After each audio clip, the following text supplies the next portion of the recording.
Hey everyone, welcome back to GIMME Growth. Today we're here with Cristian Conteras to talk about the intricacies of B2B marketing. Cristian was kind enough and awesome enough to help me out with the 500 Dojo, which is when I got to know him in Toronto, and was really impressed with his wide range of skills. And he runs what I believe is the biggest growth hacking meetup in Toronto. He also is the founder of Growth Collective, which helps companies go from seed to Series A after they've achieved a level of product market fit by placing an interim director of marketing or growth to help them accomplish that level of what they need to get to next. And is also an instructor at BrainStation, if I'm correct. So Cristian, I'll let you explain more in detail about all of this. Excited about your presentation, and thank you so much for being here. Yeah, thanks, Tom, for inviting me to sort of share some of my lessons learned over the last few years. As you mentioned, I have been working with startups in the marketing and sales side for a long time now, for about 8 years. And in that process, I've had the opportunity to develop the skill sets and get exposure to multiple strategies within the B2B space. Almost exclusively, all of the companies that I've been part of have been in the B2B space. That has culminated into growth hacking, growth collective, and growth marketing. This essentially what this whole program is about. So let's dive right into that. I'm going to share my screen. Cool. Sounds great.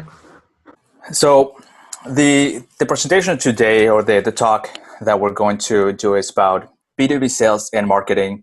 And I think it's important to avert the need to want to make that distinction too clear. As far as I'm concerned, those two are way intertwined when it comes to startups. Now, over the first two slides, we'll explore quickly the breadth of strategies that can be applicable in B2B sales and marketing. So we're going to focus today on Mid-Market SaaS. And within that, we don't have a ton of time today, so I'll try to be thorough, but at the same time succinct. And we're going to discuss within B2B Mid-Market SaaS, what are the marketing operations requirements that need to be kept in mind as you're developing your growing your business, and the actual sales related execution tactics that you need to be able to do as a founder, as a marketer, or as a business development person in charge of growing the company. So let's get to it. The first thing to realize is that, as I mentioned, B2B marketing and sales isn't one thing. It's a number of different things. And the easiest way to cut that is into smaller pieces is by looking at different markets that you can be addressing as a startup. You can be going after enterprise and chasing the whales. You'll find long sales cycles, multiple decision makers in a relatively complex and possibly protracted process, possibly bloated as well. But there are big budgets. There's an appetite for contracts, like long-term contracts, and it could be a very profitable, and it is often a VC favored market segment.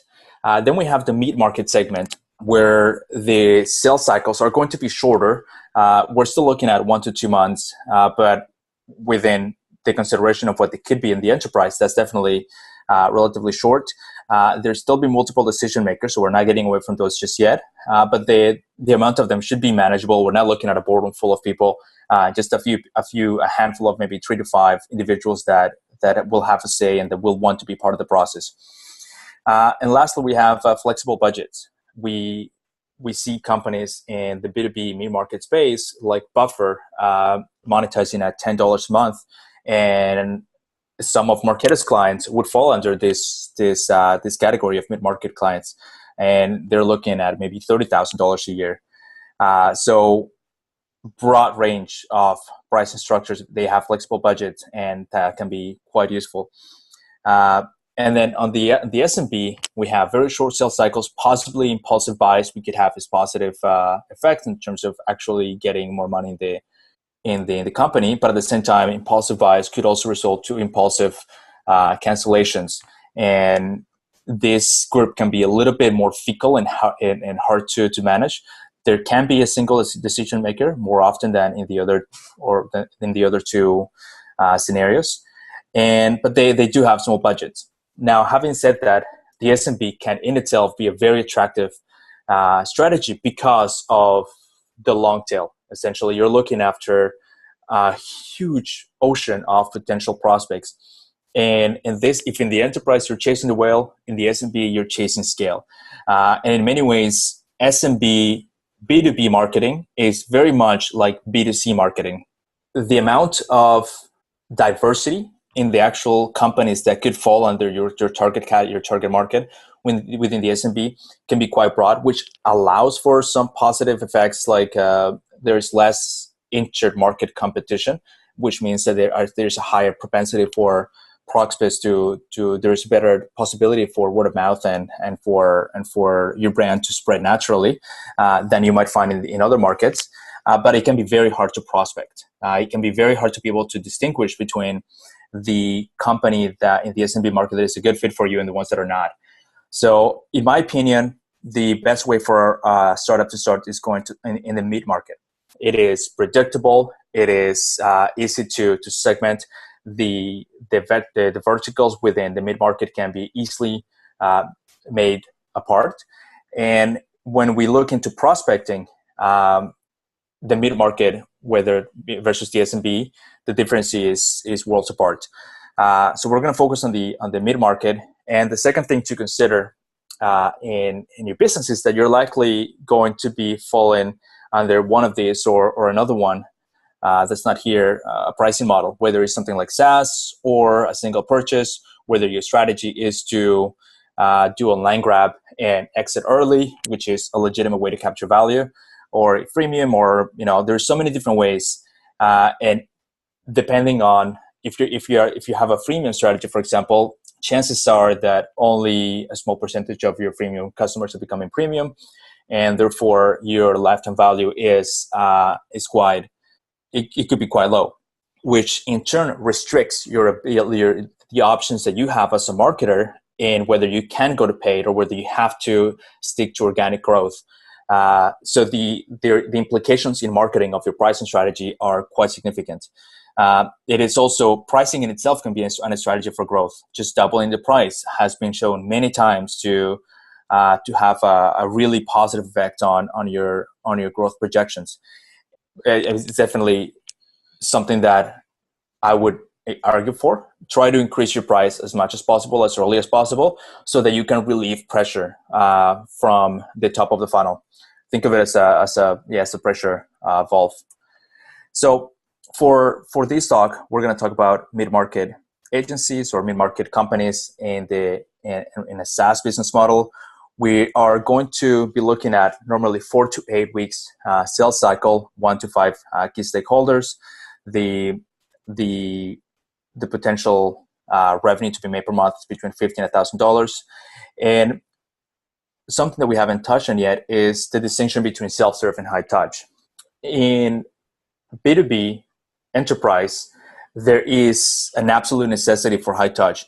You cannot avoid a deep sales involvement in the acquisition process, whereas in the B2B small or a small business market, you can afford to have a more self-serve approach.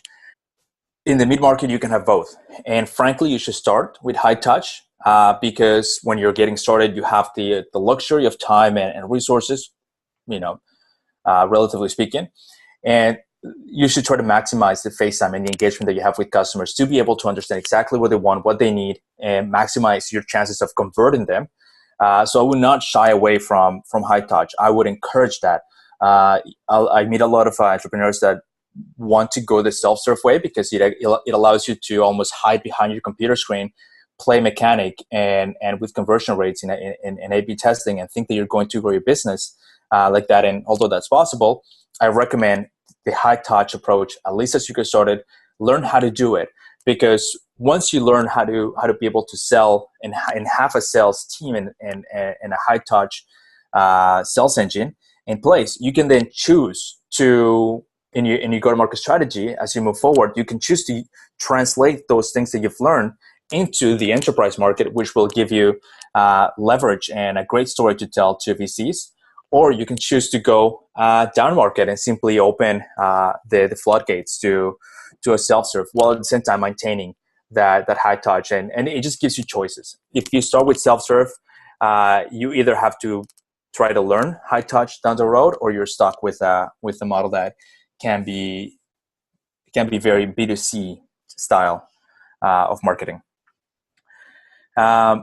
We've talked about the well-defined industry verticals on a mid-market, but the other thing that is really important to note is the early adopter behavior that we find in mid-market companies versus enterprise companies. Normally, people in the enterprise model, they're more conservative. They want to make sure that their peers are using or have at least heard of your product, that has been proven with case studies multiple times. Whereas in the mid-market segment, companies will be, and business owners will be more aggressive, and they will be chasing that competitive advantage a little bit more. So that will give you an opportunity to play against established players. On the SMB side, it'll be a little bit harder sometimes because they're not as necessarily as informed in what you may be in the space that you may be selling, and so there'll be a lack of trust and fear on their part to move forward in some cases. So let's talk about marketing operations, because that is an essential part of B2B marketing. And so these are the reports that I like to run. And this doesn't mean that this isn't a stage gate approach where you have to get every single one of these reports down path before moving on to thinking about your acquisition strategy or nurturing strategy. But these are all the boxes that I would encourage you to plan for as you're building your reporting sort of cadence. You want to eventually, and not wait too long to have all these ready, but don't wait until you have them all ready to move forward. If you just need to get started, start with the projections. There's a good chance that you have a goal for the next 12 months that you want to hit. Work it backwards. If you want to get to 1 million, you're at 100,000. That gives you a certain sense of how much you need to grow month over month. You can have a linear, you can have a more of an accelerating growth curve. You should have different styles, so you can see as you compare your progress against those projections, which one you're actually closer to. You might have heard of growth accounting, and I believe Dom has a few speakers that have talked about the importance of having your company dashboard and all the metrics that matter and being able to track them week over week. I think that's absolutely essential, and that's how you measure progress against your projections. The way that I think of it is I basically deconstruct. So if I have my projections in MRR, and I'm able to deconstruct down based on conversion ratios and efficiency ratios, then each one of those things, each one of those metrics is a metric that could matter, if not now, at some point in the future, and that you want to track moving forward, and that will contribute to your ability to see the real revenue progress at the top. The next report that is essential to be able to prepare for is the closing ratio by lead attributes. You want to be able to segment your closing ratio by the type of companies that you prospect or that come looking for you. That could be typical demographic characteristics like the size of the company or the title of the person that you spoke to originally. It can also be, and it should be, marketing attribution sources, your lead source, campaigns that you're running, all these different parameters. Being able to segment your closing ratio will be really, really important, because at the end of the day, B2B marketing comes down to the next step, which is the marketing qualified lead to sales qualified lead ratio, MQL, SQL for short. An MQL, for those not familiar, constitutes a lead that marketing stands behind. Based on our criteria for what constitutes a solid lead, we call that a marketing qualified lead, and we decide that it's ready for sales to take a look at. A sales qualified lead is a marketing qualified lead. The sales agrees that is ready to move forward and and go into the pipeline. Ideally, there'll be a 1-to-1 ratio between those two. That seldom happens. There's always a drop-off, and it is part of your job. It is a very important part of your job in marketing to be able to close that gap as much as possible by continuing to understand which are the attributes of leads that are most likely to close and incorporating those into your marketing qualified lead definition. Next, as you run multiple campaigns and you continue to just go through your day-to-day operations and try to grow a business, you'll find that there are things don't always go as planned, and you want to be able to look back and diagnose what's gone wrong. And having a report and having, in the next slide, we're going to talk about the CRM setup. Having things set up in such a way that allow you to be retrospective, diagnose whether you have any weak links in your funnel, whether you have any bottlenecks that are in your pipeline that are preventing people from moving forward, whether that's a resource constraint because of people, or just an inefficiency in the way that you have things set up because of process or your tools. Being able to understand those questions is really important. And then lastly, as much as marketing funnels are fantastic and are an essential part of marketing, in B2B marketing, it's all about the sales pipeline. You need to own that as much as the sales manager or anybody else would own the sales pipeline. It is your job to keep that sales pipeline nice and fat and juicy. As a rule of thumb, one way that I like to think of it is that whatever in my projections, whatever the incremental MRR needs to be next month, presuming that I have a 30-day sales cycle, just for simplicity, that's what needs to be the value of my pipeline right now. And so if I take a snapshot and I take the deals with the expected contract value, and I multiply it by where they are and the potential of closing, because I've done my job in the bullet point number 2, and I've been able to track how the closing ratios and the conversion ratios change through each of the stages. If I've done that, I'm able to give realistic probability of closing to each of those deals, and given the expected dollar value, I'm able to calculate what is the expected value of that pipeline, and hopefully that'll be at least as much as I need for to meet my projections. And then, if possible, this one can be a little bit tricky, but being able to run cohort reports can be a real lifesaver, because sometimes you'll find that you don't know what's happening, and if you don't have a cohort report, you can't get the wrong answers by looking at some of the other reports. So looking at the cohort report sometimes can tell you when your change of resources, because as your sales engine grows and your marketing engine grows and matures, you allocate different people to different things, you add new tools, you change your process, and sometimes an area that is important gets neglected. And your cohort report will tell you that. It will show you that three weeks ago, suddenly the conversion rate, the demo to trial stage just dropped. And you can go back and think, well, that's probably because we moved that person to another role. So that's really important to have it. And so the next thing to consider is the CRM implementation. And as I mentioned before, we live and die by the pipeline. And if we go back for a second and take a look, every single one of these reports originates not from our analytics tools, but from the CRM. Our progress reports, some of the metrics will come from other tools, but MRR, the size, the how many clients we have, all those things will come from the CRM. Our closing ratio, of course, the marketing qualified lead. When we look at our actual sales funnel and where the problems are, that will come from there.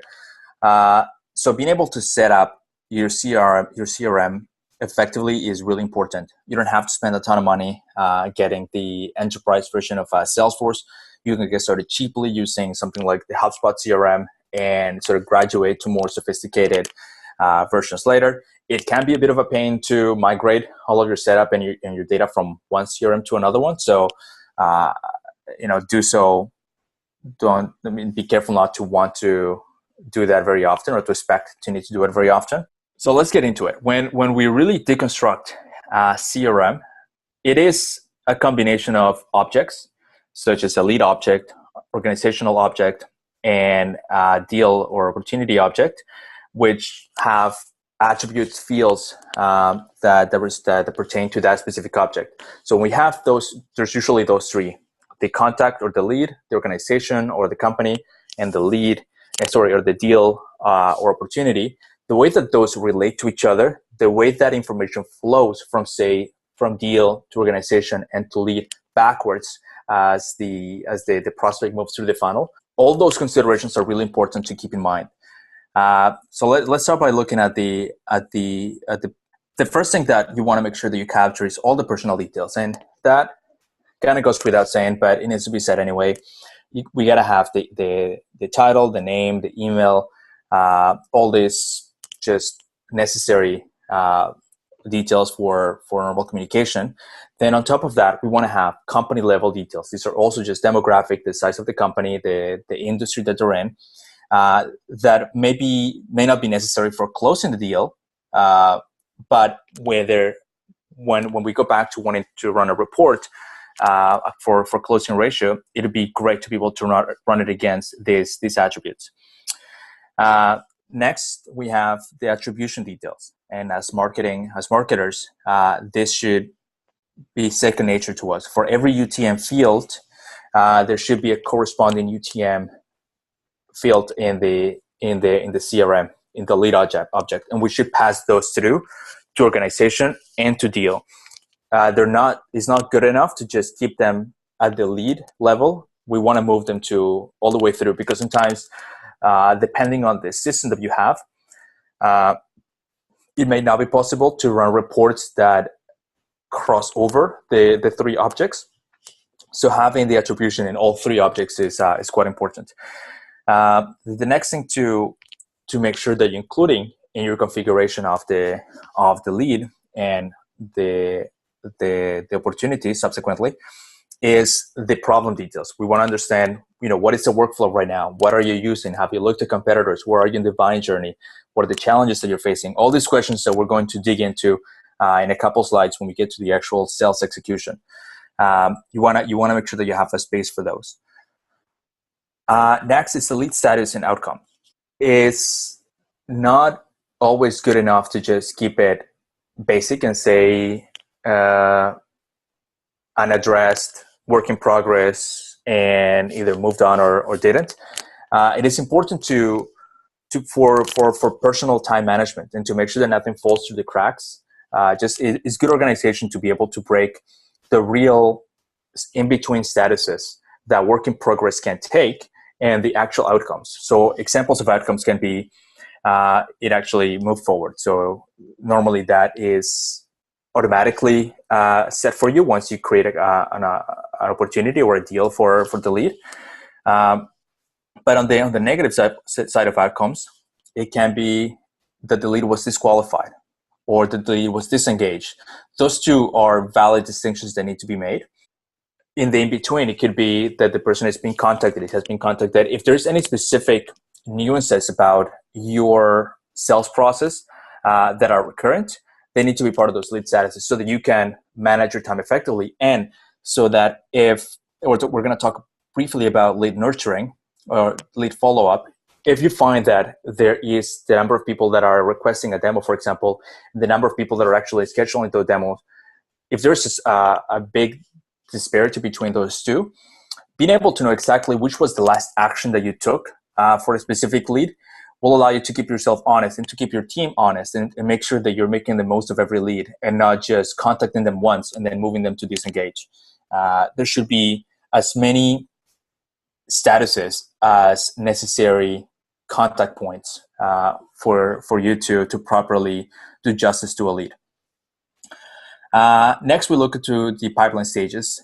And the way that I define the pipeline is I want the beginning and end of that pipeline to be my closing ratio. So if a qualifying call in the way that I've set up my process, enough for me to consider this person a prospective customer, then I'd make that part of the pipeline. If it isn't, if it is something that I have to do with a ton of leads and most of them are not qualified anyway, then I keep it out of the pipeline. But so whatever I want to close, whatever I want to call the closing ratio is what's caught in between the pipeline. So it can start at a demo, at a trial, at it could be the qualifying call, and it ends all the way into the close lost and close won. Next, a little pro tip is to have stage timestamps within your objects, because there can be some CRM limitations that prevent you from running the type of cohort reports that you want. And in those cases, you are going to want to export all those leads and run a pivot table that allows you to create the cohort reports. You cannot really do that if you don't have the timestamps. So if there's any critical stages that matter a lot to your business, make sure that you have a field to say, well, this is the date when the trial started. This is the date when the lead was created. Again, many of these are out of the box, but even if they're out of the box, sometimes within the mechanics of the reporting tool that you have, then you may not be able to report against them as customizably as you like to be able to create the reports that you need. So consider adding the timestamps to your objects. And next is reasons for loss. Now, this specific field is twofold. It's great to have an open text field where you can just write whatever happens to be the reason why this person didn't close. But you should always also begin to create a set of maybe 5 to 7 standard reasons why the person, they went to a competitor, or they just weren't ready, or the price was too high. Standard reasons for not closing. Because when we look at, say, 25 or 80% close loss, basically, if we have a 20% closing ratio, 80% of those are not closing. We want to break those 80% down by why they didn't close. And that'll tell us a lot about that marketing qualified lead, because it could be a misconception between sales and marketing. Maybe we both think that this lead is qualified, but when we get to the end of the process, we realize that a lot of the leads that we thought were qualified are not closing for legitimate reasons. Maybe the price is too high for them. And the last thing that is worth mentioning is the data integrity. 10 out of 10 times, you'll go through this process. It'll be beautiful. It'll make sense. And then 3 weeks later, you go back, you try to run a report, and the information is not there. The data is not there. It is imperative to impress upon your team and yourself to make sure that the data that you need to be able to run the reports that you need to make intelligent decisions is being added into the CRM, and is being captured as the process goes along. It'll take you a lot less time to do it right there and then than it'll take you to go back and try to think what it was, and you'll make mistakes as well. Nevertheless, I personally make a point of at the end of the week setting aside an hour or an hour and a half to make sure that the data for that week is clean and it's accurate, particularly in the stages of the startup, when everybody else is maybe caught up with tactical implementation, like their day-to-day operations. If nobody else, the marketer, the business owner, somebody should make sure that the data integrity is good, and try to set processes in place that minimize the amount of time that you have to spend doing this. Lastly, within the marketing operations, we have the marketing funnel. Back to what might be a more familiar form of marketing for many of you. The first thing, though, that I still want to point out is, although we are strictly in marketing now, sales is still bleeding into here. And what I call the sales argument, and what I want to touch upon with this little segment, is that in B2B marketing and B2B companies and startups, there is very little room for clever copywriting and for cute tag phrases that are really hard to interpret. Normally, people are there. Your prospects are busy. They want to come to a website. If they clicked on an ad or they Google something, they want to get to the point. This idea of scent. They want to know exactly what it is that you do. Are you the right fit? And if not, just hit the close button. So help them out and understand that your job in marketing is to be a proxy of sales. If there could be a salesperson live on every single interaction that you had with your customers, that would be a better solution. If that was possible, that would be better. If you could have a sales person pop up in an ad and be able to speak to every single ad that you show, that would be a better solution, but you can't. Therefore, you need marketing and you need copy. But your copy should act as a proxy, as a less than, but hopefully good enough alternative to that. And to familiarizing yourself with the sales argument, the benefits, the strengths, the weaknesses, the competitive landscape, is really important.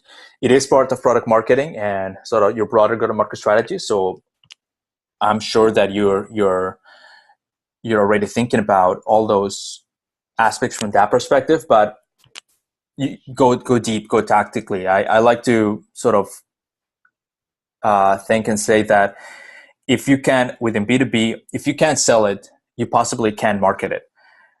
So try to be able to sell it, understand that argument so that you can market effectively.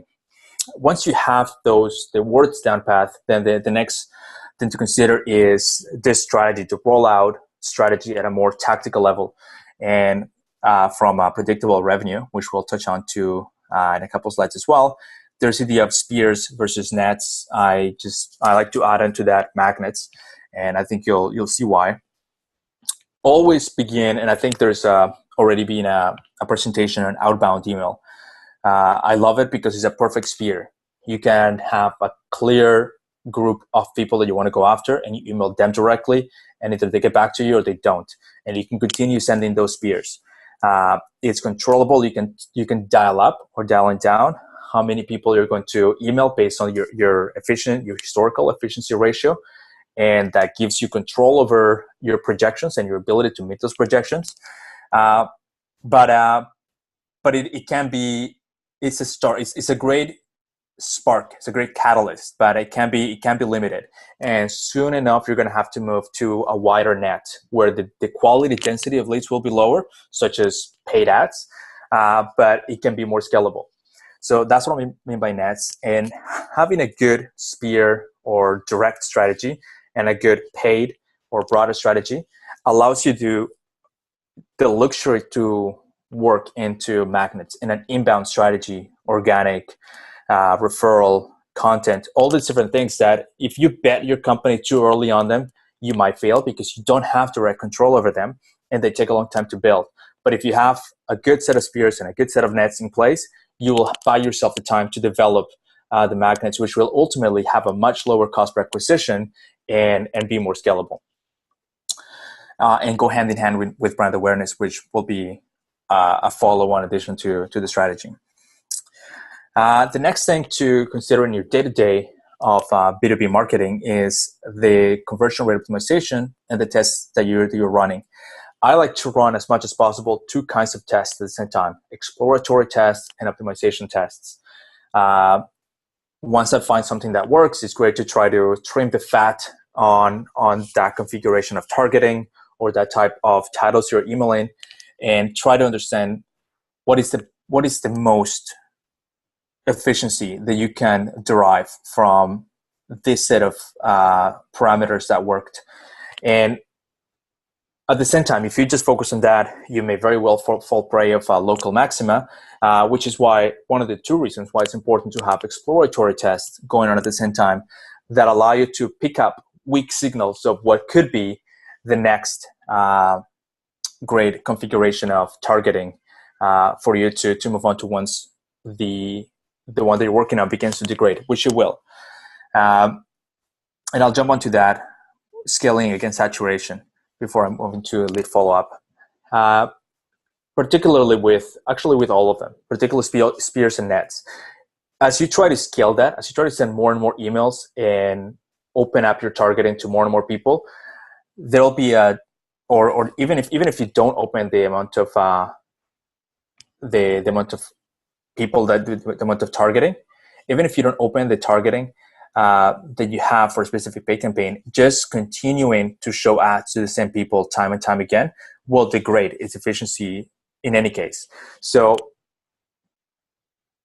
to be able to continue growing as you want to, you will want to scale every single one of these tactics, and you will invariably hit a saturation point with each of them, which means that you have to be able to keep things fresh. And that is the secondary and probably the most important reason to have exploratory tests running as much as possible.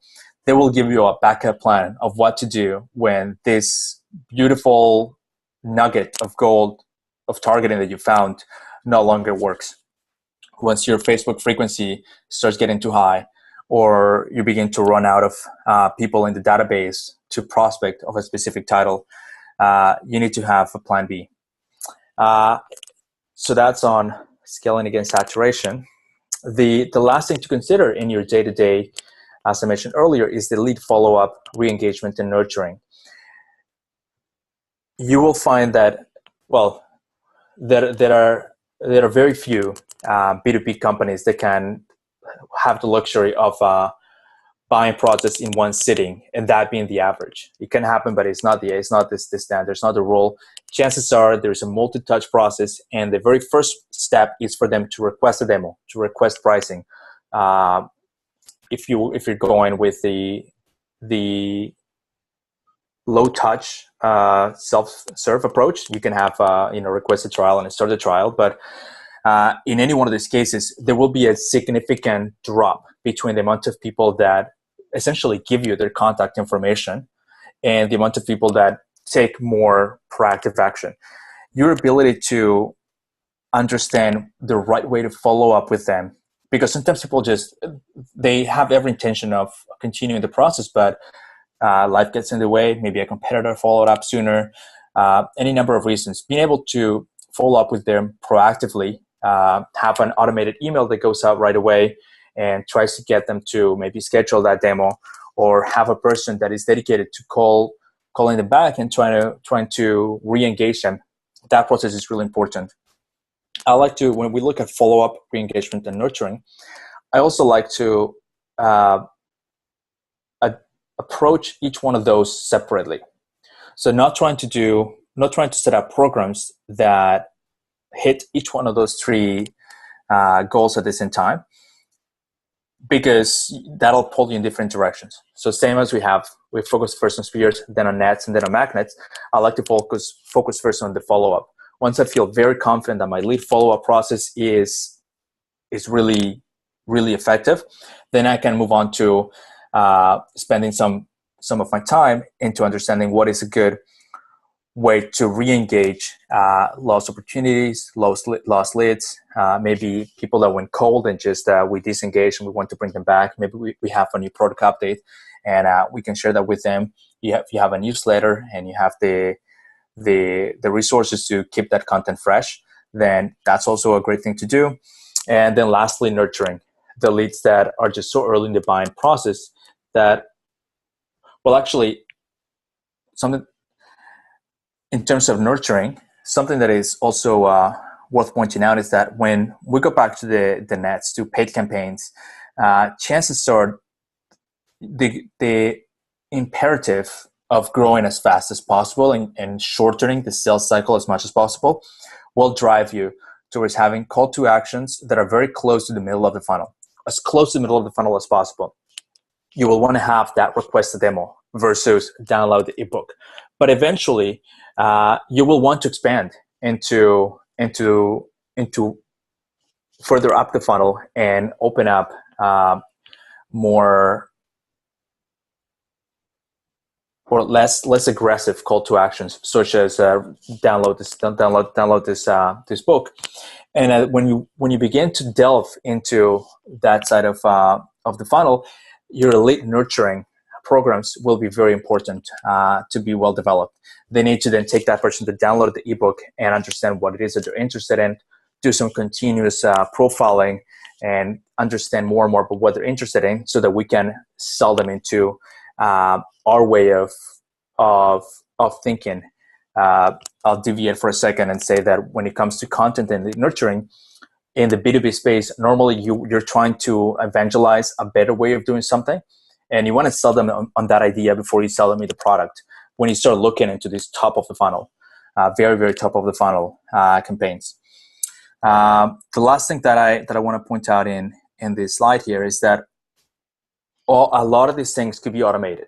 And in marketing, we love automation. It just frees up time and allows us to focus on other things. But as much as possible, try to get something done right manually as much as possible. Just understand how to be effective manually before you try to add technology to the problem and before you try to automate it and remove yourself from the process. If you do that too early, you are very likely going to get it wrong and not know about it, and you will miss on insights that you would have had by being part of the process, by doing it yourself and really understanding how to do it right with your own hands before you hand it off to technology. Next is sales management and execution. I wanna have a couple slides that touch on this because, again, the distinction between sales and marketing in B2B is a gray area. So it is important for you to be able to understand and to coach maybe junior members in your sales team on how to be effective salesmen or saleswomen. The first thing to consider within the technicalities of sales is the way that the sales team is structured and the roles that different people can take. When a company is just getting started, you're probably, as a business owner, going to do all of these 8 activities yourself.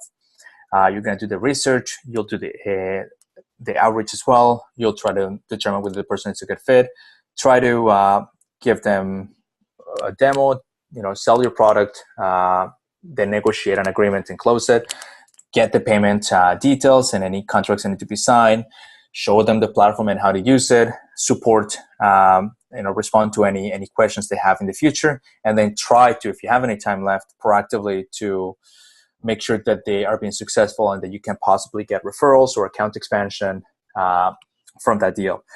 But very quickly, hopefully, this role will break in 2, and actually the 2 columns that we see here, and one person will be responsible from research to closing, and another person will be responsible from taking the payment details and the logistics all the way down to success. Now, as those 2 people, their workload continues to intensify, their roles will break off one more time between sort of the horizontal here, the 4 points, and one person will be responsible for prospecting and hunting, and another person will be responsible for filters and closers. At the same time, on the other side of the column, one person is likely going to become responsible for welcoming clients into the platform, and another person will focus on proactive as well as responsive support of their account. And then once their job becomes too much for one person to handle, there'll eventually be 8 different roles in your sales team, and then after that is just adding resources wherever your bottlenecks are. This is very much inspired on predictable revenue. So if you haven't had a chance to take a look at that and you're interested in learning more about this, that's definitely a book that I would recommend. In addition to also taking a look at pragmatic marketing as a framework, it can be it was designed with B2B in mind, and particularly the next slide, or actually the last slide will be very much related to, if you want to learn more about that, go to pragmatic marketing. So now sales in action, and let's presume that you have to not just do the marketing, but some of the selling yourself. So what approach should you take to understanding whether a lead is a good lead and how to bring it to a close? The approach that I take is, well, first of all, we always want to make sure as salespeople that we can communicate in a very simple description of what the company is. But I'm going to presume that we have already done that because this is a lead that either responded to an email, an ad, or that came organically. They have at the very least seen our website. So I'm going to obviate the fact that I'm going to presume that they know at a basic level what we do, Maybe they don't really understand what we do, but they think they do. So we're going to go right into them, and we're going to ask them, I want to know if I'm talking to the person that I want to be talking to, or the company that I want to be talking to. I want to understand what business, what kind of business they have. And in this case, particularly in the second half, I'm going to speak to Heorka, where I'm the head of growth, because they can be very specific to the company that you're working with. So this will give us an actual concrete example to go on. So Heorka sells a social media tool for agencies to be able to work with their clients. So that's the market. Mid-market agencies, and we help them work with their clients more efficiently. So the first thing that I want to do when a lead comes reaching out to us or responding to one of our campaigns is understand what business are you in. Sometimes they are small businesses, sometimes they're brands, sometimes they're an agency that focuses on paid, not social media. So it's important to understand that. And then move on to, okay, so what kind of clients do you work with? Because that could be a further segmentation. And the answer to that question could be in itself a key qualifying question for whether this is the right company for you or not. If your client, in this case an agency, works with enterprise clients, or whether they work with SMBs, that makes a big distinction into whether their ability is going to be to be able to afford the tool. And then I want to know, what do you actually do for them? If you're working with construction companies, what do you do for these construction companies within the purview of a marketing agency? Initially, those three things will give you a pretty good sense of what the company actually does. You can read between the lines. You can avoid any hyperbole that usually people want to get into when you ask them to describe their business. And you can understand exactly at the nuts and bolts what is that they really do. The next thing you want to get into is understand, and independent of whether they're the right fit or not the right fit, get into the next section, which is the problem-specific questions. I want to understand if they are an agency, in this case, whether they require approval and oversight from their customers. If the customers are hands-off and they're happy to let the agency post on their behalf without caring too much about it, then there isn't a need for Heorka. So understanding that is really important.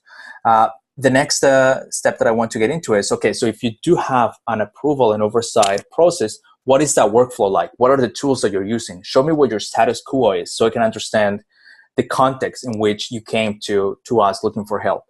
And then the next question is exactly that. So great, what's not working for you? What can we do? What are the challenges? I think at this point, I normally have a very clear understanding of what their needs are, but as important as understanding their needs is to understand their hopes. What are they hoping that we can do for them?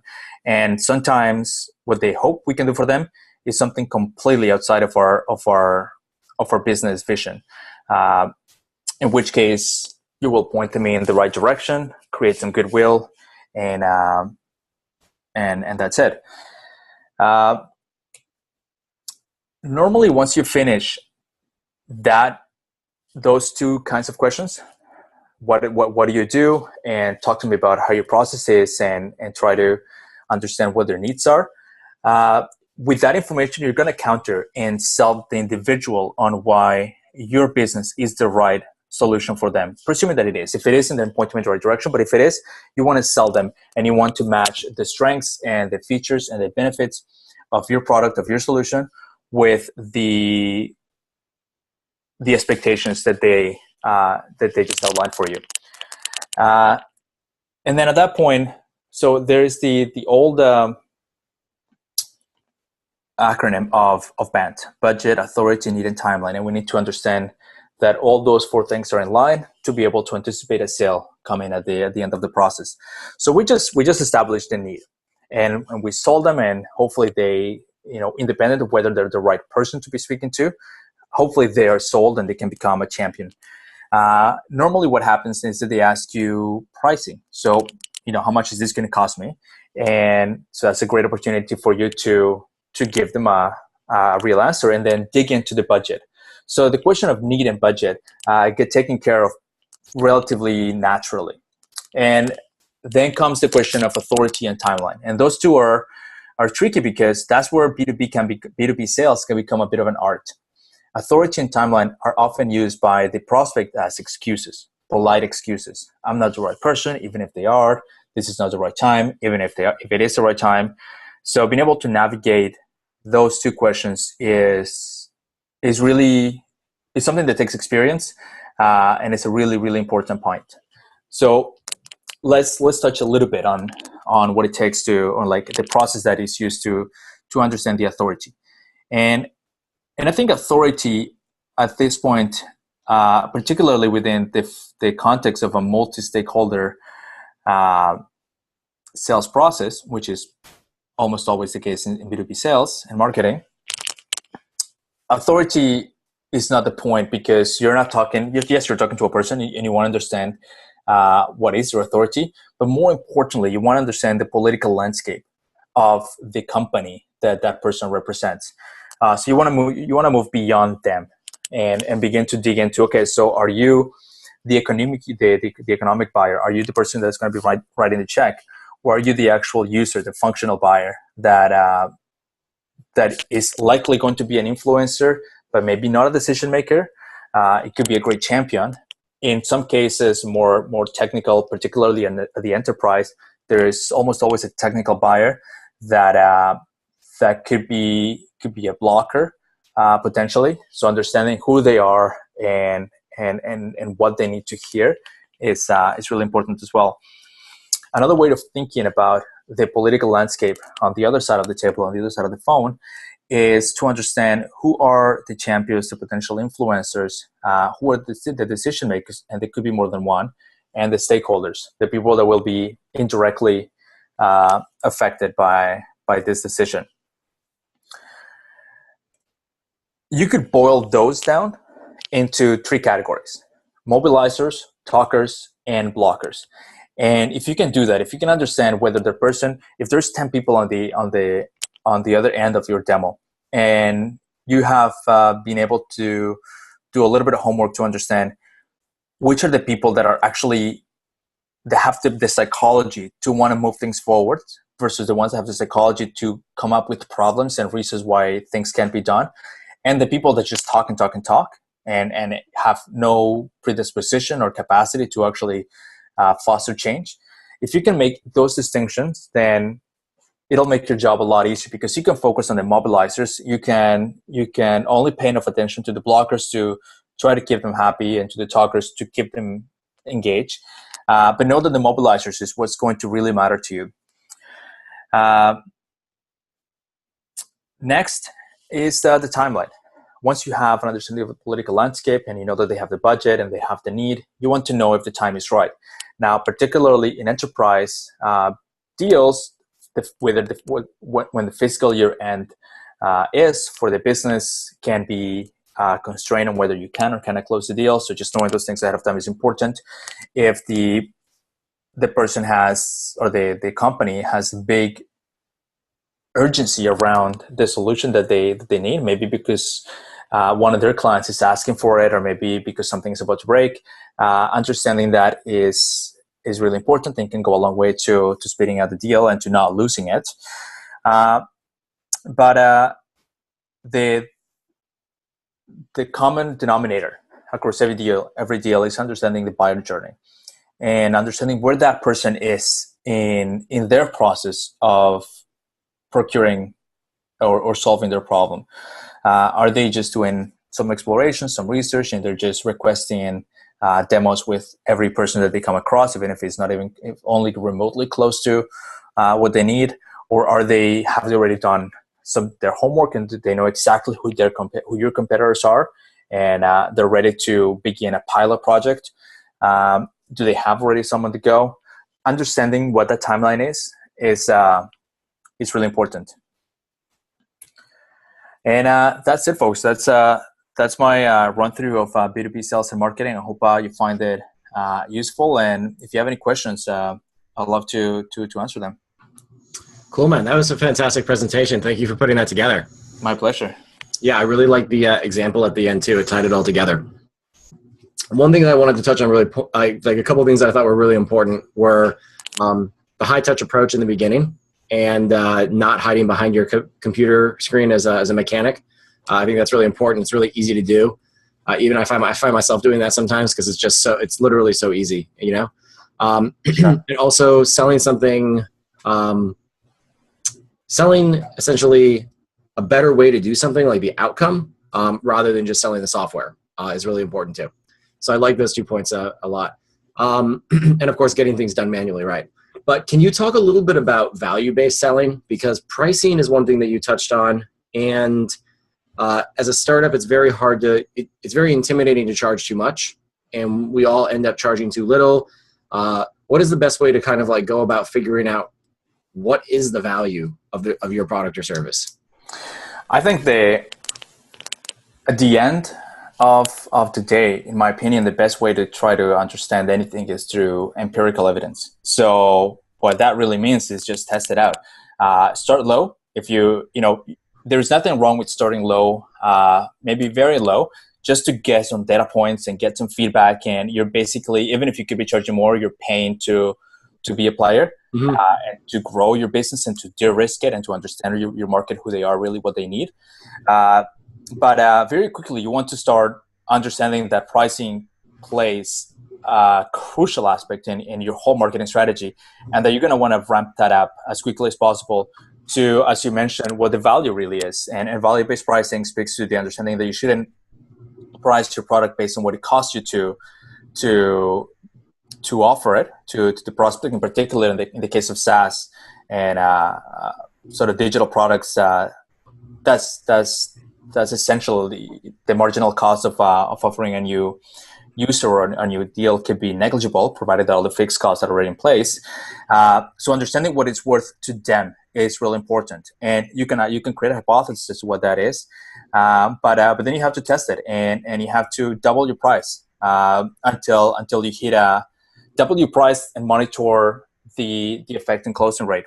And we can go back to cohort reports where we can see that you can have maybe every week or every 2 weeks you double the price, and then you can go back and look at what the closing ratio has been at each one of those pricing points. At some point you're going to hit a wall, and the closing ratio will drop to maybe close to zero, and you know that you have priced it at a point where you're capturing as much of the value as it is fair for you to capture. Cool. Okay. Yep. I like that methodology. I used to always hear too, I read some article that if people aren't churning because it's too expensive, then you're not charging enough. That's interesting. Yeah. So can you talk a little bit more about the importance of a sales pipeline and how that's used in projections, like specifically around actually being realistic with yourself? Because it's very easy to kind of set the probability to a higher number than what it is. Like, what are your best practices, or how do you like to kind of set probability at different stages? So the approach that I take for this kind of modeling is I guess relatively straightforward. Right off the bat, I make a best guess, and I geek out on Excel and create the model and try not to be too complex because that's going to be a waste of time. But probably I'm going to use a linear growth rate to determine how much more revenue do I need to add to my pipeline every month, or to my MRR, to be able to reach the goal that I want. Mm-hmm. And then monitor my closing ratios. It'll take you maybe a couple months to be able to have numbers that are representative of what you can expect them to be going forward. But once you do, you can go back, and every month you should go back and reassess your projections and the funnel and your closing ratios based, and your pipeline calculations based on your actual closing ratios for the last month or the last 2 months, so that they can be as realistic as possible. And you'll see that your numbers will fluctuate at the end of the model. Maybe the expectations that you had set for yourself are not going to be met, and better you know that now than at the end of the year. But you know that because you've created the model, which is logically consistent, and initially you had assumptions, but you were careful to then capture real data and feed it to it every month. Okay, cool. That's good.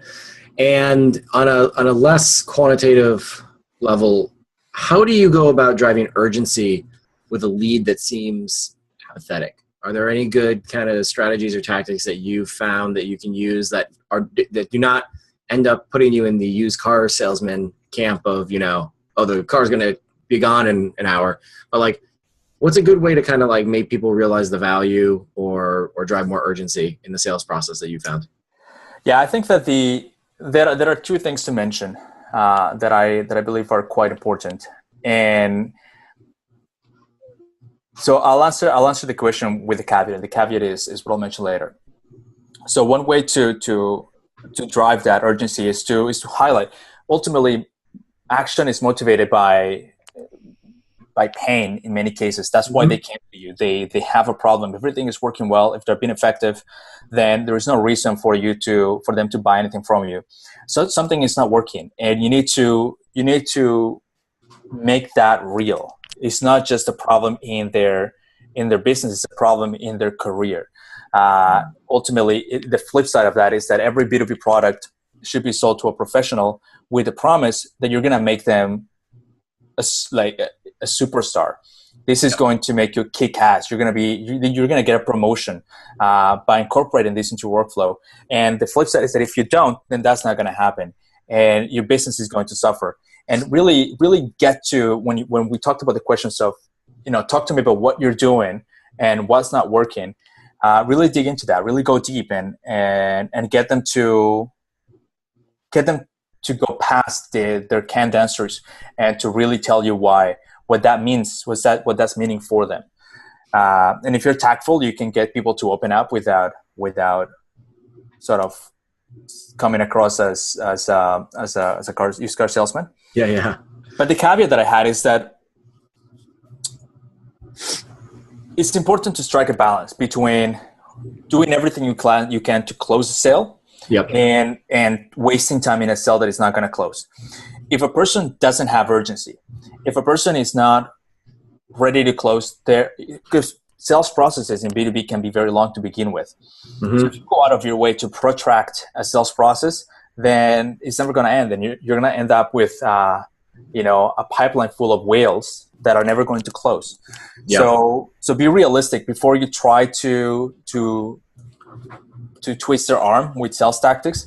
Be realistic as to whether that's really going to close. And even if you do close it and they end up being a bad fit and they churn, then what was the point? You just wasted resources.